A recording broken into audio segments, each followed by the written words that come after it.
on my other computer. It's just funny. I'm writing my brother and my nephew really quickly, saying, "Better make it." You're on my other computer. All right, we are on. It's just funny. Let me turn this volume on. And then I'm going to put up some music until we're ready to. Oh, that's a good idea.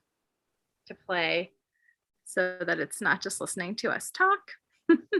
If I can remember how to do that. Hey, Eric. It's also going to be on the Town of Vienna's YouTube and Facebook pages. You know, and I think if I start music, it'll just play for us. He's had such a busy day. He works for Meals on Wheels America with grants administration, and you know they just said he thought he only had like 18 grants to give out, and all of a sudden he has almost 100. So wow. He's like, oh. So who's in the picture, Richard? James Baldwin and Nina Simone. Oh wow! Nice. Question: does it look like I'm looking at you all now? Yeah. Yeah. Yep, okay. Cool. Good. Okay, cool. So yeah. Since when I turn the music on, I think we won't be able to hear everyone talking. So I just want to give you a heads up, and then I'll mute when it's time to start, and I'll start the webinar. Is that okay with everyone? Yes. Is this being taped? Well, technically, because it's live streamed, we'll have a copy of the. Oh, actually, okay. Yes, it is being recorded into our cloud as well. Okay. I think. Well, nope, it's not. Let me set it to record. Okay, great. Because I know I had several people that couldn't make it that really wanted to see it later. They will be able to.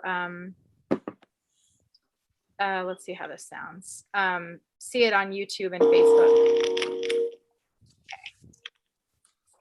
Cool.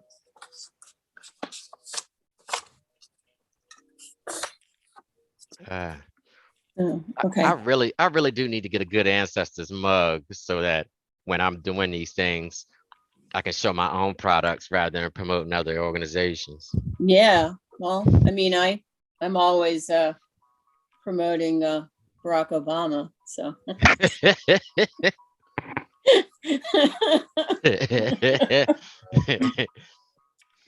know how to do this. You know, I think I almost got fired for that. Oh, really? I don't have any proof, but I'm almost positive. That's not a surprise. I know. I couldn't believe it. But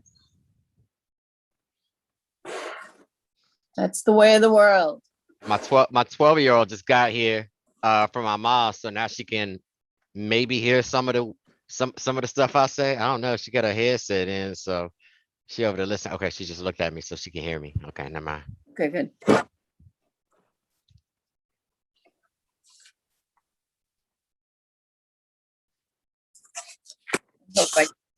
If I look like I'm reading, I look like I'm reading. I'm human, right? Yeah, you look good. You look good. Oh, thanks. But sometimes people look like da-da. Yeah, I know, right?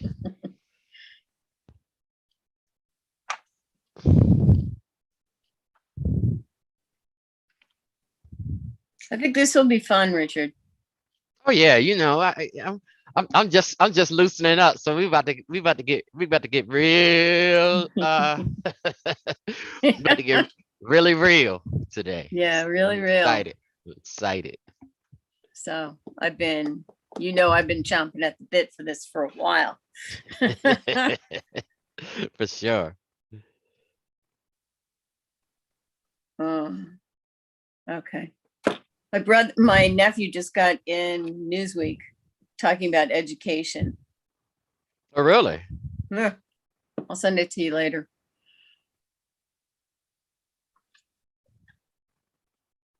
How's it going, Lily? It's going good. I've given up on the music. But if folks can see us on YouTube, we are going to be starting our program in just a couple of minutes. Okay. I'm just sharing us onto Facebook right now. And then while he's speaking, you'll just take us off, right? Yes, what I'll do is I'll pin your video, Richard, and then Kathy, you can just you can make sure you mute. I can mute you also, and turn off your video, just because if people have certain settings on, they'll probably still see us, so that the focus is on our speaker. And I'm going to go ahead and start the webinar because it's time. Okay. So people will be joining us. We will not see folks as they join us. Okay. It's different than a Zoom meeting, but I'll be able to see us as folks join us. So I'm seeing people come in. We have 8 participants right now. Welcome, everybody. We're going to give it a couple minutes for all of our participants to join, and then we'll be getting started. So thank you all for joining us, and we'll get started in just a couple minutes.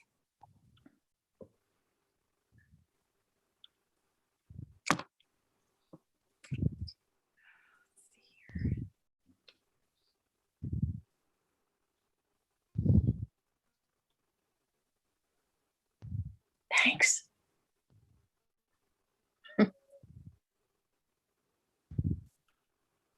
Thank you all for joining us. We're doing, and we'll be getting started in just a moment. Welcome to our final Liberty Amendments Month program of our second week of the program. This is celebrating the 14th Amendment, and we're just going to give it a couple more minutes as folks join.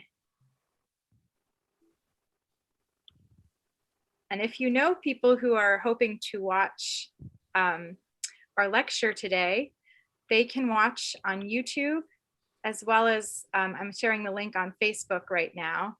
We have a live stream going, so this event is being live streamed.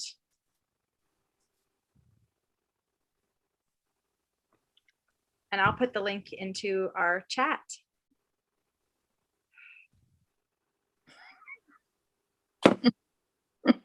Sorry.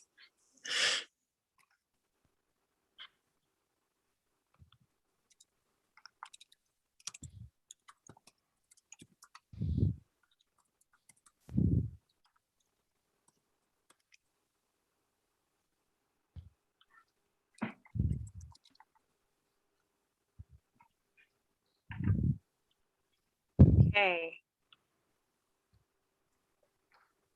I'm going to go ahead and put the link in the chat. So if you know folks who would like to watch today's lecture but may have had difficulty registering, please do look for them. Amy, thanks for your comment. I do believe that Mary should be able to register anytime during the Zoom. So if she follows the link to register, you know, she will just be let in automatically, but she could also follow the link I just put into the chat to watch. So if anyone's having trouble registering, we hope that they will join us on YouTube and watch there. And I just shared the event on our Facebook page too, which is at Town of Vienna, VA. So I think we're going to go ahead. Oh, whoops, I sent it to the panelists. That's my fault. Thank you, Amy. Thanks for bearing with us. All right, here's the link. We appreciate all of you. So this is the link. All attendees should see it now, and you can share that with anyone who might have hoped to join today. I think they should be able to still register and join, but if that doesn't work, I will be moderating comments on YouTube. So once Richard Josey, our speaker today, is done, if you have comments and you're watching on YouTube, you can comment on the YouTube video and I will monitor those comments there if you have questions, because we will do a Q&A session at the end. So I think we are ready to go ahead and get started. Again, welcome. I am Lily Widman. I'm the Town of Vienna's Special Event Coordinator. And this is a very special program today that is a part of Liberty Amendments Month, which is a celebration that is celebrating and honoring the 13th, 14th, 15th, and 19th Amendments of our Constitution.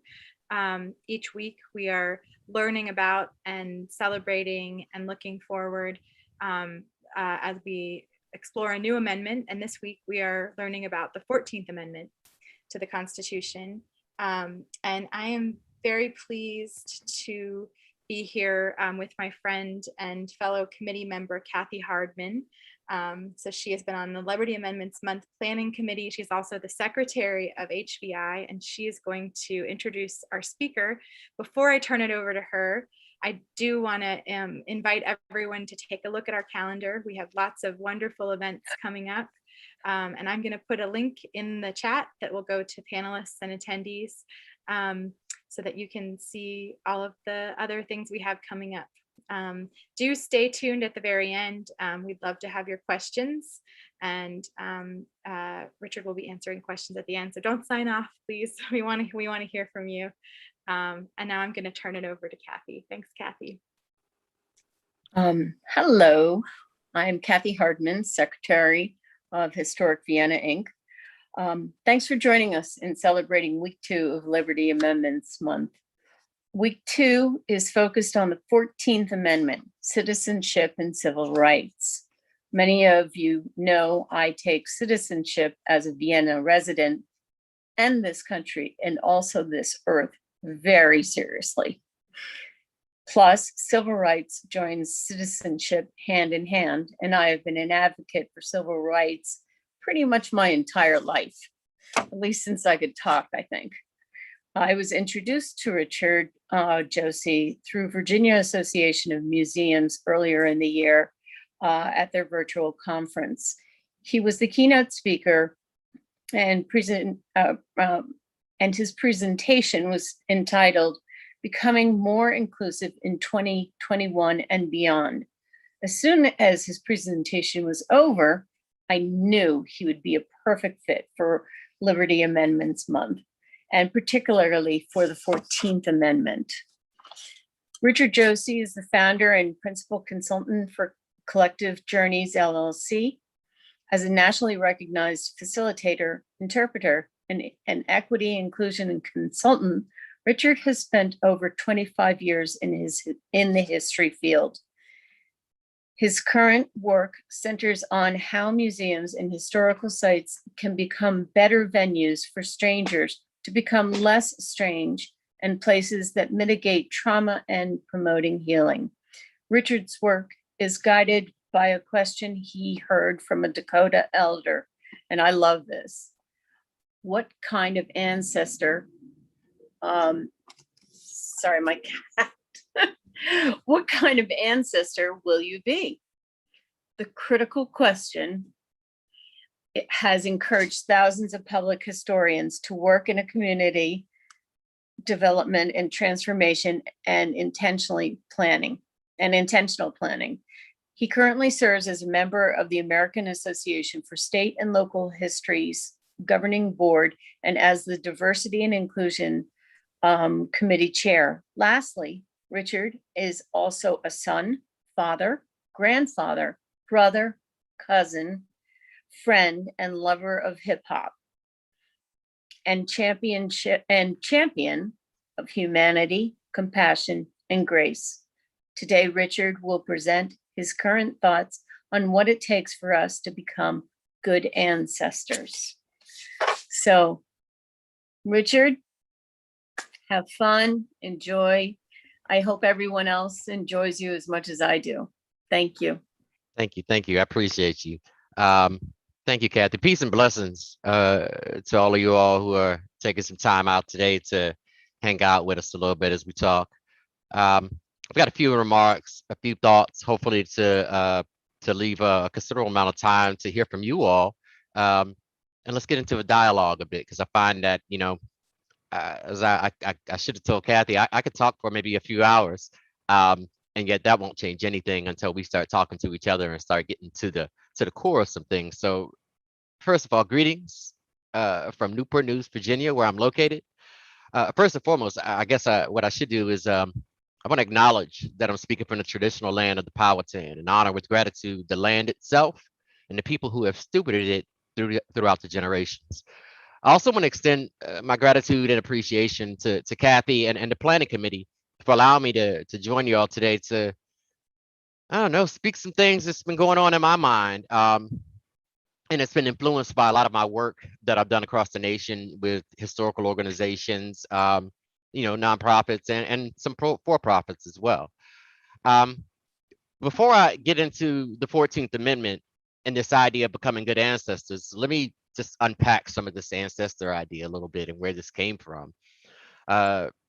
Maybe 7, 8 years ago, when I was living in Minnesota, I was working for the Minnesota Historical Society. I was the manager of programs and oversaw, operations and programming at 14 sites across the state. And one of the particular sites that we were working on is titled Historic Fort Snelling, which is a very interesting site because it's at the confluence of the Mississippi and the Minnesota rivers. It's also, before it was a fort, it was Dakota Indian homeland, sacred land. Of course, for those of y'all who kind of understand the history of these things, you can imagine and understand how the ownership or stewardship of that land was taken from the Dakota and became part of the U.S. government, federal government, and this is where they put the base there. So you have this, I guess, this relationship between indigenous peoples and the federal government. But then it's also a site, at least in the 1900s, it's also the site of Dred Scott, who is also a Virginian. Him and his wife, actually, Harriet Scott, at this place, this is where they met. So understanding all of that, you can understand that there's a lot of tension. There was and still is a lot of tension around this place. Given the multiple cultures that are there and the challenge that institutions have in terms of how do we tell a full and complete story while addressing some of the misconceptions of the history of the site. So Minnesota Historical Society, at the Minnesota Historical Society, we built a relationship with the members of the Dakota community where we pulled, maybe 20 or 30 Dakota community members together. And we were in this meeting, and Dakota peoples, just like any other identities, these groups, these are not monolithic groups. They all don't agree. They all don't think the same. And so I'm in this room, and there's about 20, Dakota folks in there. And on one side, we've got some folks saying, tear the fort down. It's a travesty, what y'all are doing, and it's not helpful or beneficial to our people. And on the other side, you have other Dakota who are there who are saying, no, we're not going to tear it down. Let's keep it. Let's help flesh out the story and bring some balance and some inclusivity to the story of other perspectives and use it as a foundation for how we create new citizens through this, conversation of history. So they're going back and forth. It gets pretty tense, at least for me. And at one point in time, a Dakota elder stood up and he says, in every deliberation, we have to ask ourselves, what kind of ancestor will you be? For in these deliberations, every decision that we make will impact us for 7 generations. And that really blew my mind because I was there trying to figure out what we're going to do next week or what we're going to do the week after. And what Elder Dave Lewis was speaking about was something that was much more than the immediate intentions that I had, that he was talking about change. Actually, he wasn't talking about change. He was talking about a transition to a new way of being.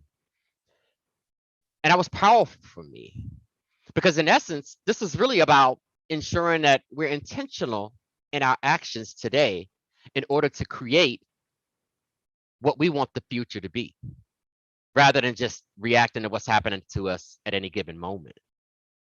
So I'm sure, throughout some of the other events this week, you all have, many of you all kind of have some thoughts about the 14th Amendment. There's a really amazing show on Netflix called Amend that really gets into, a lot of content here.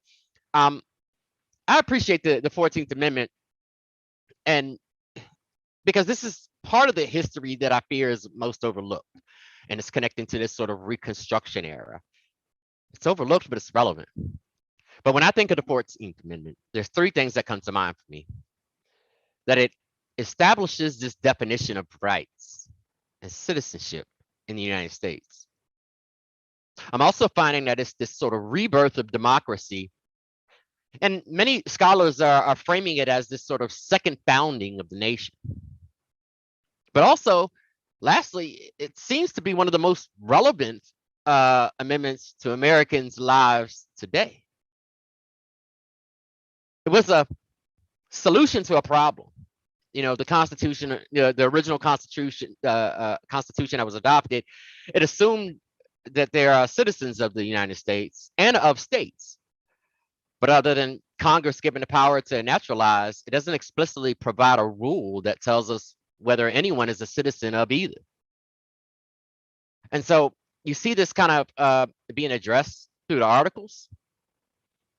But you look at the 14th, we have to be careful not to separate it from the events of the nation that took place before its ratification in July of 1868.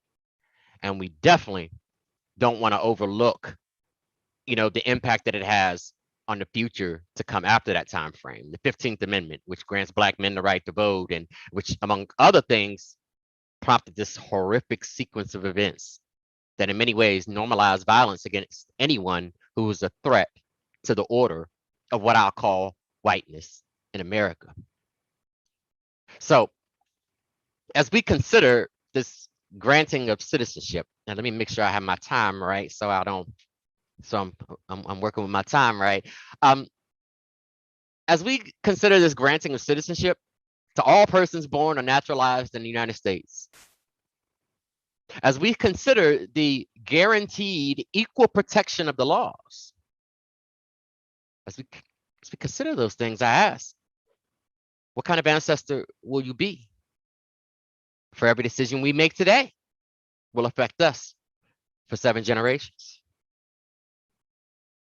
Will the future generations speak of the wisdom of their ancestors as we're inclined to speak of ours?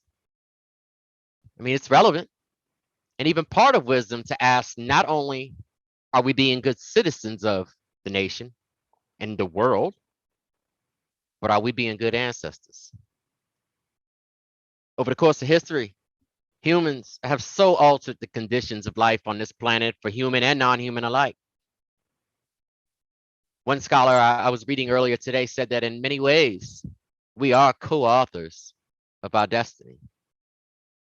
So what I want to take is just a little brief moment today to kind of submit to you what I believe are some critical questions that need to be addressed so that we might come closer to becoming good ancestors. And I'll say to you that in our efforts to become good ancestors, we are naturally becoming good citizens. So I'm going to offer some brief remarks before we open the floor to hear from you so we can have a dialogue about this. And when I say dialogue, I'm talking about just really gaining collective insight into who we are, who we want to be. Not as much of a debate, but just kind of exchanging ideas and answering some questions. So I want to offer a brief glimpse into, some of my thoughts, some of the choices that exist for us as individuals, as members of different cultures, different nations in some cases, in this larger sort of world culture. And you'll find that a lot of times when I'm thinking about citizenship, I'm not thinking about citizenship just in the terms of the nation. I'm also thinking about it in smaller terms, like a citizen of a particular state or citizens of the world. So what does a citizen look like? This question has existed since the beginning. In 1790, the Naturalization Act reserves naturalized citizenship for whites only. African Americans aren't guaranteed citizenship until 1868 with the 14th Amendment. Native Americans become citizens through individual treaties or intermarriage, and ultimately, finally, through the 1924 Indian Citizenship Act. Asian immigrants are ineligible.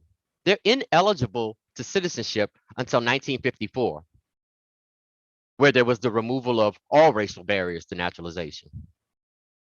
So without citizenship, non-whites are denied this right to vote, to own property, to bring suit, to testify in court, all of the basic protections and entitlements to being a citizen of this nation. But as we consider that, let us make sure that we understand that African Americans and other groups have become citizens largely because they push for it. And this isn't to diminish the role of members of the dominant culture who've aided in this sort of inclusive work surrounding citizenship. That part of the story is already weaved in the fabric of the national story. We know that. However, what I want us to be careful on is to not forget that historically marginalized peoples have been agents of this rather than passive observers being led by a white savior. This understanding is beneficial because it helps us to show the power of the collective, while also acknowledging that the historically voiceless have had a role in defining what a US citizen could look like, and defining the story of those people in ways that's above and beyond what was done to them. Now, where I personally get concerned is when we begin to define America or citizenship solely or generally by the complexion of one's skin. There's too much history that shows how instrumental non-white peoples have been to the development of this country.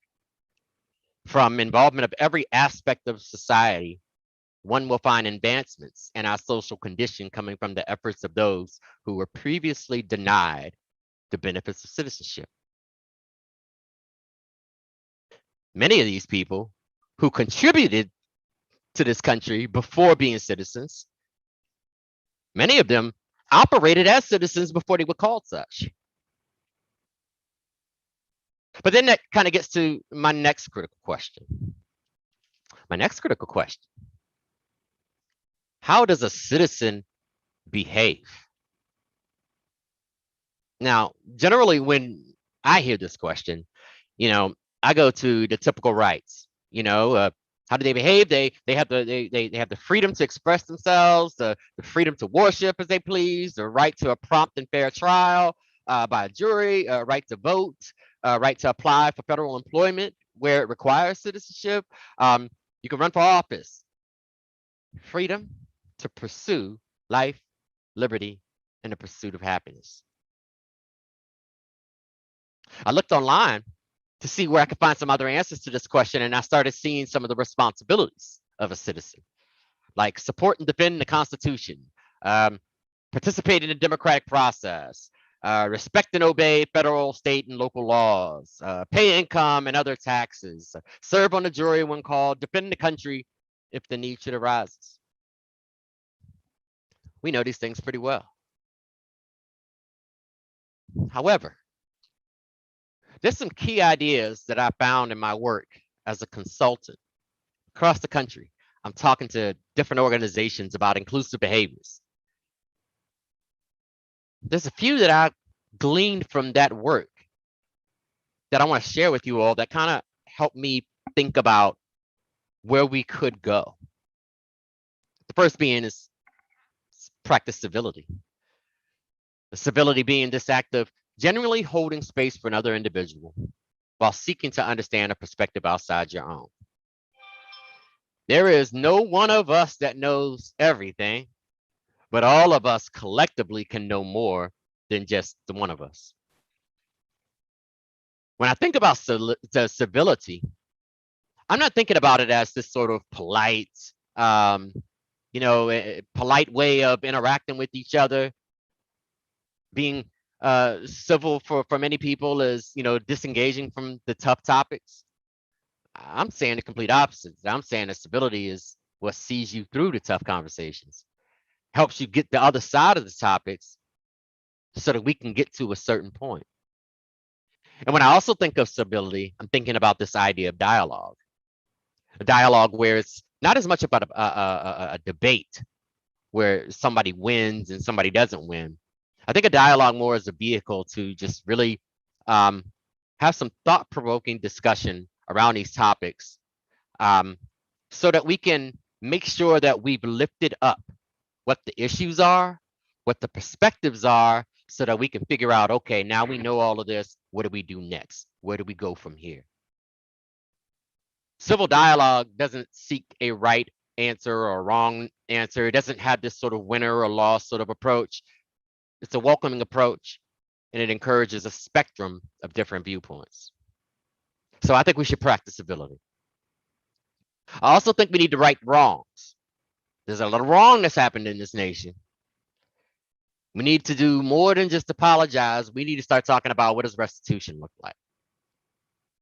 What is it that we need to come to terms with so that we can collectively move forward?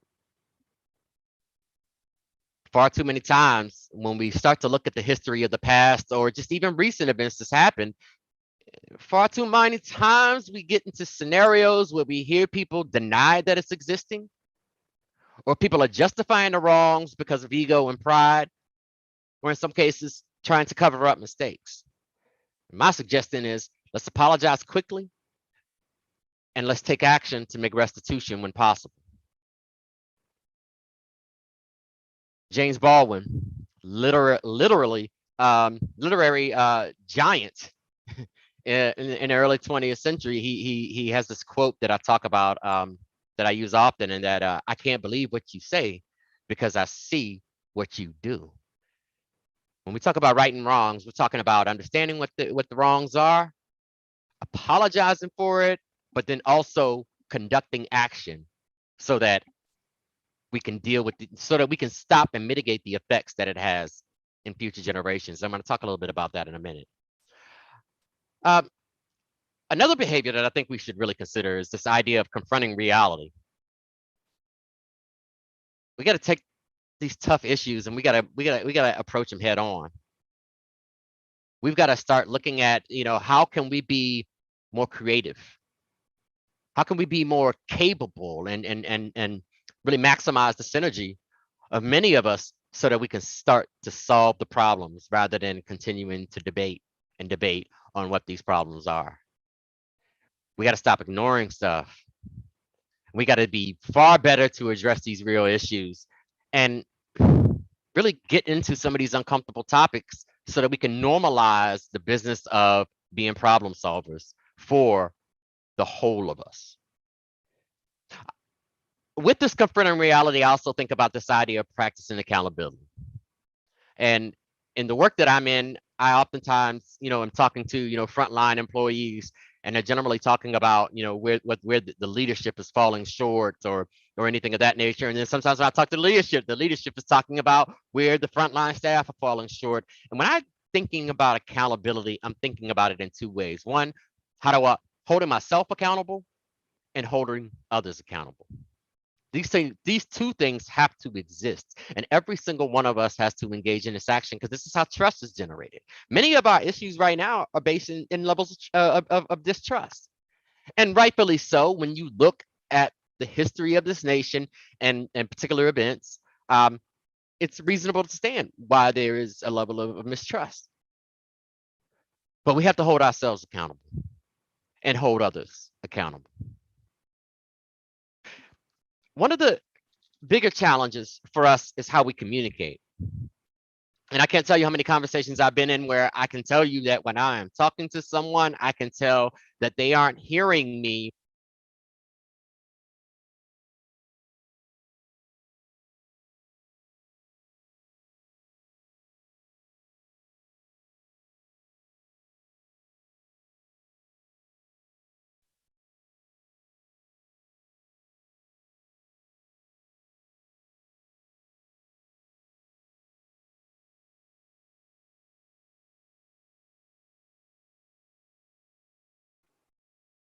Hey, Richard, we're having a hard time Okay, hearing. test. Can somebody hear me? Oh, yep, we hear you now. We hear you now. It just went out for about a minute. Lily, can you hear me now? Yes, I can hear you. Can you not hear me? I hear you just fine. Test. No, Richard, I'm not sure why you can't hear me. Okay, cool, thank you. So let me get back to where I was. Sorry about that. Suppose my headset went out. When I'm in conversations with folks, I can tell generally whether they are listening to what I'm saying or if they're preparing to respond. And so the behavior that I'll add to this list that I'm giving to you all is listen first. Operate in a way where we're genuinely trying to understand one another's thoughts and feelings before we try to diagnose or provide advice. What you generally find is folks tending to speak first and listen last, or maybe not even do it at all. Or maybe even pretend to listen while you're waiting for your chance to speak and counter everything that you've heard before you. I know, I've done that. But when we begin to listen, the behavior of listening, it is, I just have to say, it will take us much further than not listening has taken us now. And the last behavior that I'll give you all is extend trust. This idea of trust, I think of trust more as a verb rather than a noun, which speaks to how do we extend trust to each other. And again, when you're thinking about, accountability and other behaviors, you can see how trust is inherent in that. But I'm looking at how do we get to a point where our distrust for one another doesn't impede our ability to make the right decisions for the next generation, and a generation after that, and a generation after that.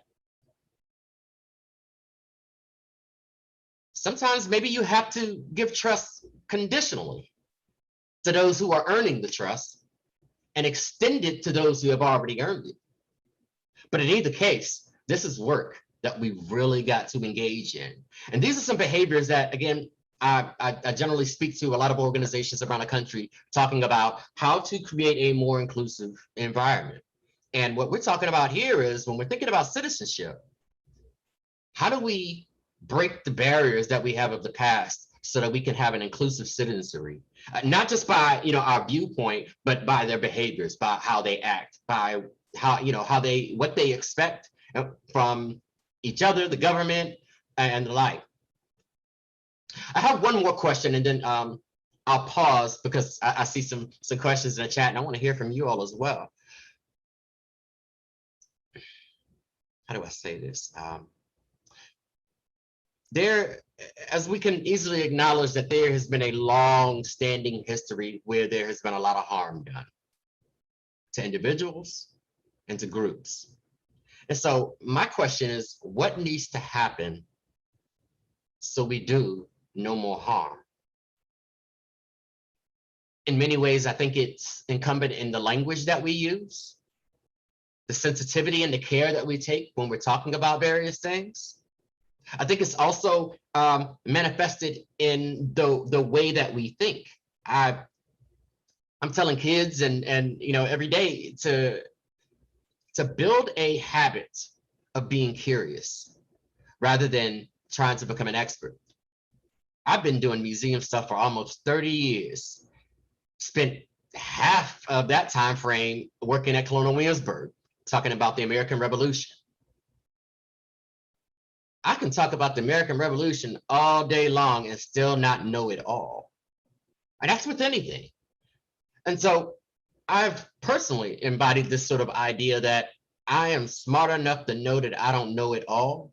And the more that I ask questions, the more that I listen with an ear towards curiosity, the more that I try to understand and wrap my head around all of the different perspectives that are there that are different than my own.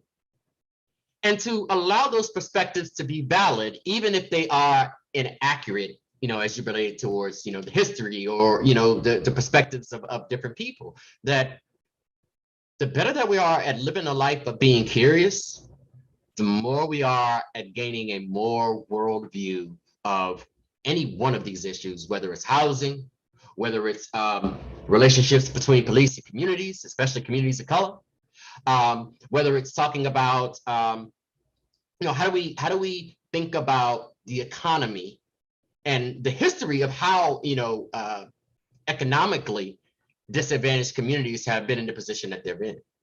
That if we can shift from coming to the table with, as the expert, and start to be more curious in understanding different perspectives and different experiences, then we open up an avenue where we are learning more and we're using language that allows people to explain their circumstance to us, that helps us understand what it is that we may not have known before.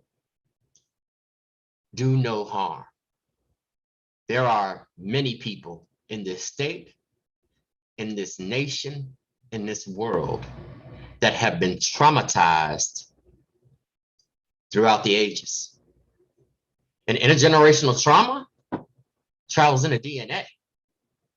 So when we begin to think about trauma in a bigger sort of way, then the question of how do we do no more harm then becomes much more important. But a lot of it for me really goes back to this idea of how we understand the past, how we have conversations with each other to understand the totality of the present, and how do we really organize and mobilize as a collective to identify where it is that we want to go. I'll leave you all and stop for a moment to kind of address some questions with a story that I heard a while ago. Actually, I heard it when I was about 10, 11, 12, working at Colonial Williamsburg. And because I love history, and the means by which how history is sort of a foundation or a platform by which how we can start our conversations and allow these different perspectives to coexist. There's a story about a hunter, and he goes off the hunt, and he's gone for months and months on end. And unbeknownst to him, when he leaves, his wife is pregnant with child, and she has this child. And meanwhile, this hunter is gone off the hunt. He's off the hunt. He's off the hunt, and he's gone for a very, very long time. And his 3 sons, they embark on this mission to go out and find him. And they find him, and they go through all of these sorts of actions so that he can be safe and he can be brought home. Now, mind you, what it was that started this whole mission was the fact that his child that he had never met had asked, "Where's my father?"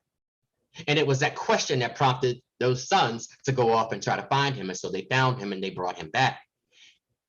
In tradition, when someone does a great deed, there is this cowtail switch that's given as a gift. And that's what this hunter did. He looked to the village and he asked the village, "Who should I give this cowtail switch to?" And the village unanimously said, give it to the new baby.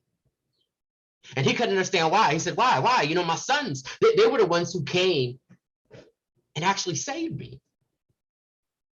And the village responded. They said, well, because your sons would not have gone unless your newborn child, this young child, had asked, "Where's my father?" The way that this story was told to me, it was told with a moral, with the lesson. The lesson being, no one is truly gone unless they're forgotten. My appeal is that in all of our conversations about the future that we want to create, let us remember to not forget those who came before us. Let's take this time to look at all of their actions, what they did, what they didn't do. Be mindful that the people of the past are 3-dimensional humans who are operating at a different level of how they're seeing the world in comparison to how we're seeing it. I'm not saying that, so-and-so was a man of their time, because there was a whole lot of men and women and people of that time. What I'm saying is that let's look at humans as humans. And let's acknowledge our role in remembering them as humans, remembering each other as humans, and trying to put forward this idea of what does it take for us to become better humans, or rather, good ancestors. So I hope some of that was helpful, at least to start off a conversation and a dialogue to jump up and see, what folks are thinking. So with that being said, let's take a few questions to see what folks are thinking. Right. Thank you, Richard. Richard, Josey, we're so grateful you could be here to talk. Oh, I just and wanted I need to do something so I can hear y'all too. Oh, can you hear me okay? I just wanted to quickly lay out the land for questions for everybody. So I will read all of the questions that are in the chat to Richard and so he can answer them. But if you would like to speak your question, you can raise your hand and then we'll allow you to talk, and I'll call on you once we've added you into that. So if you'd like to speak a question, click that raise hand button and we will call you up to talk. But if you have a question that you'd like me to read to Richard Josey, please just put it into the chat. So we have one question already and we welcome others. It's a two-part question. So I'm going to read the first part to you first, and then we'll do the second one if that works out for you. Great. So this is from Braca.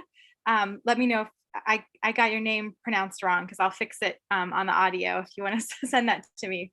So Braca asks, in terms of confronting real problems, we are concerned about how the current population of the town of Vienna doesn't mirror the historic population of the Vienna area. We now have too few African Americans in our neighborhoods. The problem is affordable housing. What suggestions do you have to combat gentrification and related issues?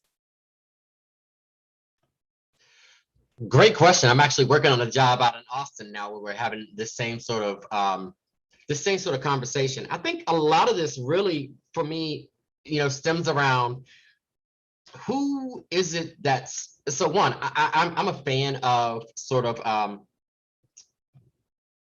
task forces or commissions or groups being brought together to do a certain level of study that presents that takes your the reality of the historical population and puts it into actual figures and data. I'm sure that's probably been done in talking with Kathy. I think that some of that work has been done. I think it's also incumbent to kind of really consider the table at which who's sitting at that table that's making a decision. Like, I believe that although Richard Josey might not have the solution to that, I think that if you get the right mix of diverse people around the table to have a conversation and a dialogue around this, and then be able to get into some of the specifics of why this has happened, but not just why this has happened, but what has been the impact and what needs to happen next, then for me, and that group of people that is pulled together, coming from the neighborhood, but also maybe people who have moved away, who aren't there any longer. I think what you'll find is that you will come up with answers that are very specific to the town of Vienna, but then also as long as you're leaving room for out of the box ideas. So I'm not trying to skirt the question.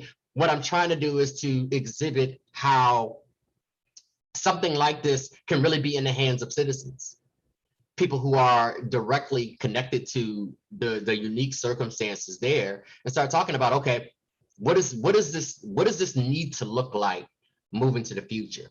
I think a lot of one of the recent conversations that I had regarding gentrification in a town in Austin, it tended to revolve around the history, and the conversation sort of stayed in the history.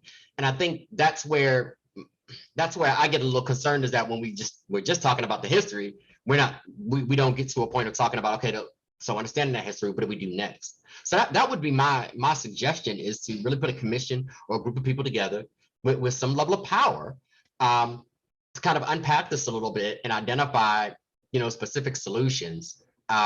It's just that what you're gonna have to be careful of is making sure the makeup is right. And I'm not just talking about racial makeup. I'm thinking about just a diversity of people, diversity of thought included. I hope that was helpful. Thank you. And then the second part of Braca's question is, what are your thoughts on reparations in general? Reparations. I have a lot of mixed feelings about reparations. I think that, so let me clear one thing. One is the level at which people of African descent have contributed to this nation is so far and wide that I don't think most Americans understand what that contribution has looked like. Big. I also think that there's something that needs to be understood in that years after years after years of systems, processes, decisions that were made that excluded people of African descent and others, that those things are directly connected to the circumstance of those people today. I often hear people say, freedom, 13th Amendment and the 14th Amendment and 16th Amendment. And it's like, yeah, those things happen, but then also Jim Crow. And then even with that, it blew my mind to hear about, a Black man wanting to go into the bank to try to get a loan. And a loan officer may use a black pen or a blue pen, depending on the race of the person that's coming in, which at times served as a signal for approval or not approval. We're thinking about the judges, the police, the court. Over time, there has been this sort of foundational approach that we haven't gotten rid of, that hinders this ability to life, liberty, the pursuit of happiness. And so the question of reparations for me, I'm not questioning whether it's owed or whether it should happen. The question that I have is, how does it happen? What does it look like? There's a difference between, a monetary amount going to, each person or something of that nature versus programs, put in place. So I'm still doing a bit of study, trying to wrap my head around all of the other ways in which how reparations have been handled and all of the other sort of ideas and thoughts regarding how that would look. But if I had my wish, within the package of reparations and the like, my wish would be that people who, especially people who have been historically marginalized, have been traumatized. And this trauma has lasted and has been perpetuated over generation after generation after generation. And I think there is a very real mental health crisis that we still continue to overlook in this nation. And so for me, a reparations package in some way, shape, or form would incorporate how do we get people to a place where they are whole and they're not still suffering from the actions of those who are gone and the actions of those who are still here, who are knowingly or unknowingly, intentionally or unintentionally perpetuating these things.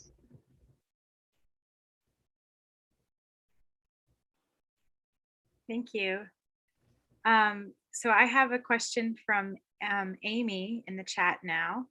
And again, if you all have questions, you can put them in the chat or you can raise your hands. I'm also taking questions Richard is also taking questions on social media. And so I'm watching our Facebook posts and our YouTube. So if you'd like to ask your questions and you're watching on social today, we will take those there as well. So this is from Amy.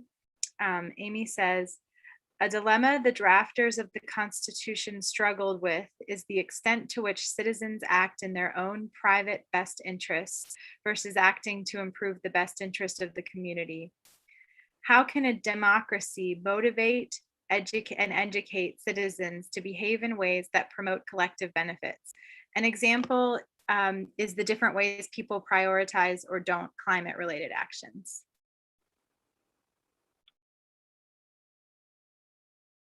Yeah. I really love this question. I've been asking myself this question at least for the last 6 months. And it's not necessarily prompted by, you know, one individual not wearing a, you know, it wasn't prompted by the mask as much as it was about how do we think about the me versus the we, and how a balance too far on one side or the other can become problematic.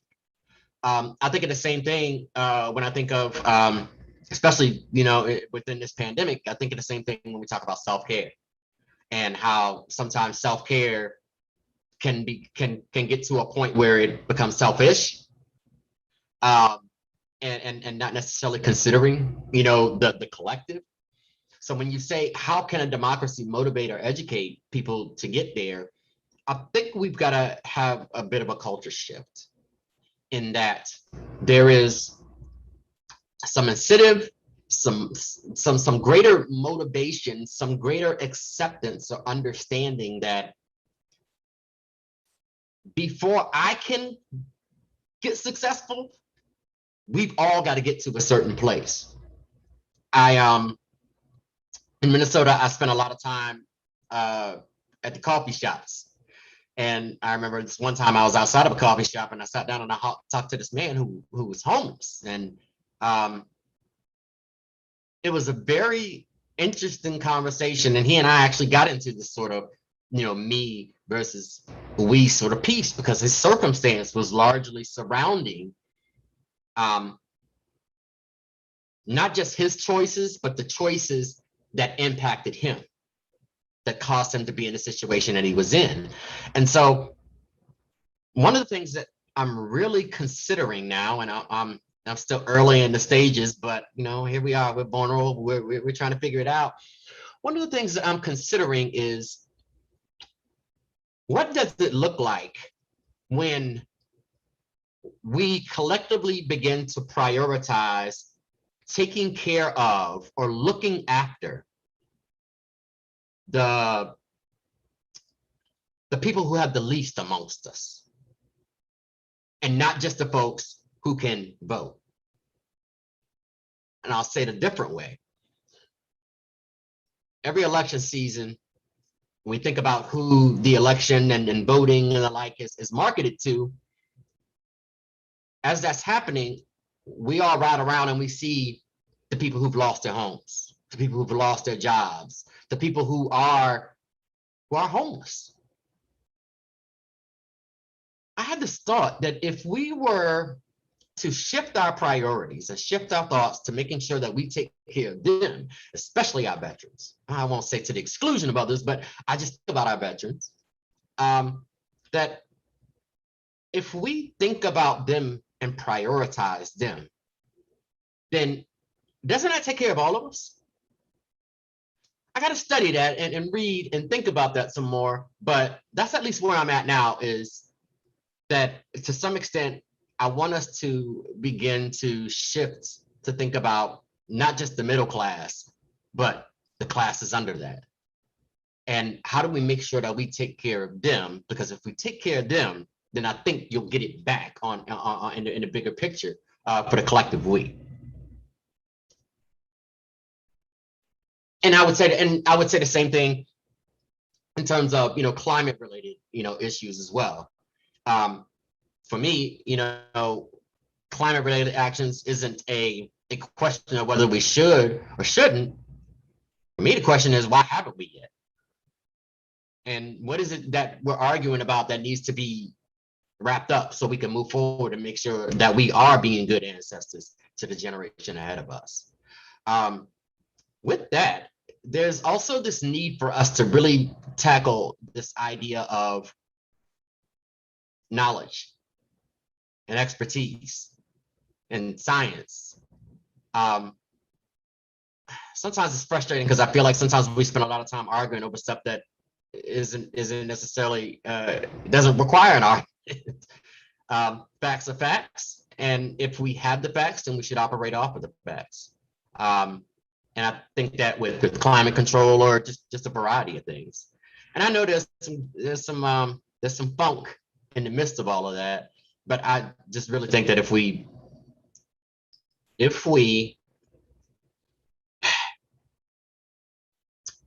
think about the we first, and the we being centered in how we act, how we conduct ourselves, how we hold each other accountable more, then I think we get to a better place. How we get to that point, well, that's for me is the real question.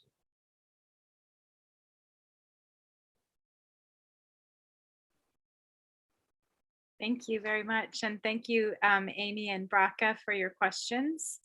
Does anyone else have questions? I don't see any in the chat. We could probably take one or two more. I'm looking for raised hands and checking social media. But we would love to take a few more questions if anyone has additional questions. And I'm just checking YouTube just to be sure. Oh, here we go. Here's another question. This is from Peggy. Can you please explain the 7-generation effect? Sure. So, in short, it's really about, I'll take this climate related as an example.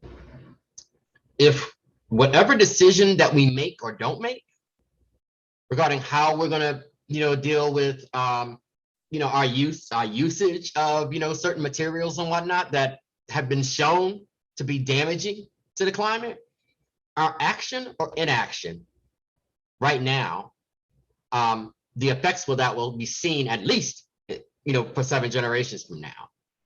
So if we don't take action, then the results of that will be manifested in 7 generations. If we do take action, then the result of that will be manifested in 7 generations. It's really about trying to cause us and propel us into a mindset that what we decide now to do or not do is just that important, that we need to have some urgency behind this, that we need to talk about it and decide and take action now. Because if we don't, we're just kicking the can down the road. And I'll stop there because I don't want to, I could talk myself out of it and go all over the place. Thank you. We do have another question from Stacy. Her question is, how do we as descendants help preserve the legacies of our ancestors? Why or why not is it important in telling a full picture of a community or even our nation?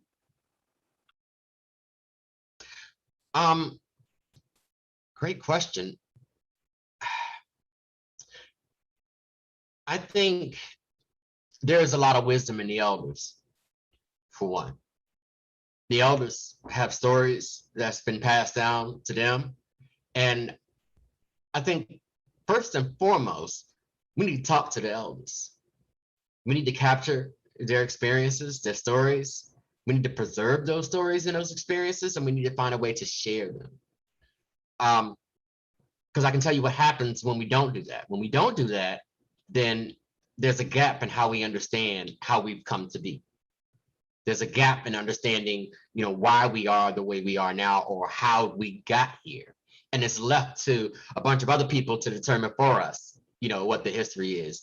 That I find that oral history projects, I'm such a fan of those, coming out of a lot of, universities, colleges, as well as, museums and institutions, and that let's interview and let's hear from the elders and hear what's been told to them, because a lot of that information, a lot of those experiences aren't captured in the narrative of a family or even a community. And if you get all of these stories together, it definitely gives you a sense of understanding, what's going on in a nation. because I think of our history as more of a three-dimensional story rather than a one-dimensional one.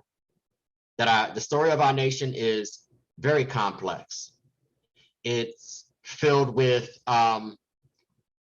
competing values. Sometimes, depending on the story you hear, it can provoke competing feelings. So I think that the more that we are at preserving stories and sharing those stories and capturing and sharing those stories and passing those down, that we do a much better job of not necessarily reliving the past, but helping the future understand the past in stronger and better ways.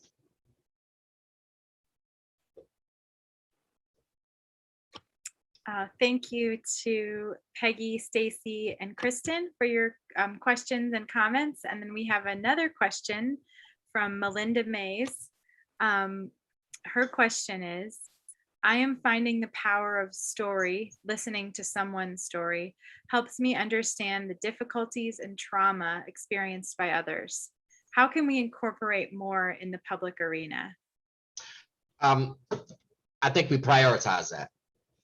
I think that we've got to prioritize that, whether it's in the workplace or, wherever. I really think that the better that we are at creating environments where people that are coming from different communities, people who have different beliefs, different identities, that the better that we are at creating venues and opportunities for people to come together from different walks of life to share story, is how we get to a point where we can, understand those difficulties and deal with the trauma that's experienced. The current role that I play, in my consultancy is I'm telling organizations that I think museums and historical sites can be venues for strangers to come and share stories with each other and make each other less strange. I think aside from museums, I think there's other places that can do that. I also think that within the structure of any sort of workplace, that the better that we are at creating opportunities for people to share stories with each other, the better that we are at creating a collective. There's this old saying, I think I mentioned this earlier, it takes a village to raise a child. It's an old African proverb. I think the problem that we have on our hands is that we're trying to create a child of this democracy, and we've yet to create a village. And I think the means by which how we create that village is by creating opportunities where we can share stories with one another. And the more that we share stories with one another, I think it increases our opportunity to have empathy for one another and genuine compassion.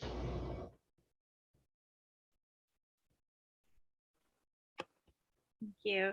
We have just one more comment from Kristen that I'll share with the group.